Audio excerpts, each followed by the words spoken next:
ما عنديش دليل انهم هددوني، لكن معايا ادله ان انا ماليش علاقه بالجريمه دي.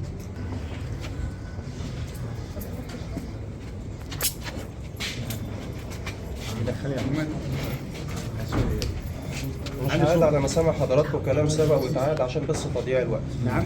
مش هعيد على مسامع حضراتكم كلام سبق واتعاد علشان بس تضييع الوقت. يعني انا القانون يعتبر ما عنديش صله بيه او معرفه بيه لانه ما كانش اختصاص دراستي. بس اللي انا اعرفه ان المحكمه ما بتعترفش غير بالادله وما بتتحدثش غير من خلال القانون. ايه؟ ما بتتحدثش غير من خلال القانون. نعم. طيب باي منطق ادافع عن نفسي وانا محروم من اني اثبت ادله براءتي؟ دلوقتي هقول لحضرتك يا فندم. هو المحامي يعني ما موجود ليه؟ هقول لسيادتك يا مش فندم. معاك ومع غيرك، هو انت بتعرف تقول حاجه زي المحامي؟ لا يا فندم، هو اضرب الشغل. ده شغلته، تمام. هو اللي هيقول. تمام. ايوه.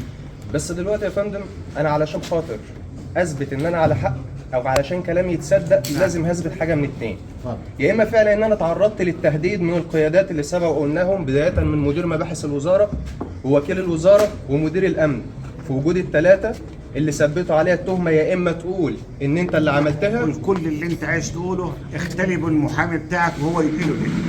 خلاص؟ كل اللي انت عايزه ما منعناش. هو انت قدمت لنا طلب ان عايز اختلي بالمتهم واحنا قلنا لك لا.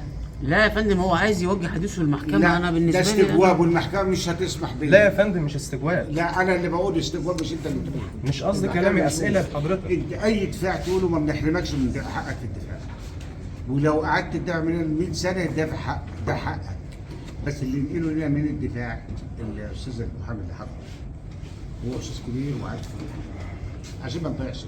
الادله يا فندم اللي سبقت يقول له وتقدمت. انا حصل كده، هو بينقل الصوره احسن افضل منك كتير. اكيد، بس الطلبات اللي سبقت وتقدمت لحضراتكم قبل كده هي دليل البراءه الوحيد اللي هي معايا. موجوده على المحكمه. ما هي المحكمه سبق ورفضتها مرتين يا لا، ما فندم. رفضتهاش.